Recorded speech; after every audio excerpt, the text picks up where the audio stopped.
कि व्यक्ति भाषा के नाम पर उसे मारता है, उसे पीटता है, ये कहाँ तक उचित है? ये संविधान का उल्लंघन नहीं, कानून का उल्लंघन नहीं है। कबीर ने कभी बाबरी की मस्जिद की उन्होंने नींव रख दी है, क्या रख दी है?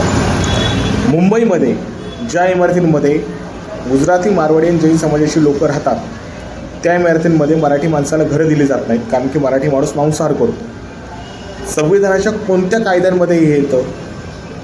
म्हणजे एखादा माणूस मांसाहार करतोय म्हणून तिथं राहायला जागा त्याला द्यायची नाही, हे संविधानाच्या कोणत्या मूल्यांचं जसं तुम्ही करता? तुम्हाला आत्ता संविधान आठवतंय? आणि जो एक दुसरा मुद्दा तुम्ही बोललेत की उत्तर प्रदेशमध्ये कुठेतरी बाबरीची पायाभरणी झाली आहे, भूमिपूजन झाले, तर मग उत्तर प्रदेशमध्ये मुख्यमंत्री कोण आहे? योगी आदित्यनाथ। केंद्रामध्ये सरकार कोणाचं आहे? मोदींचं आणि शहांचं।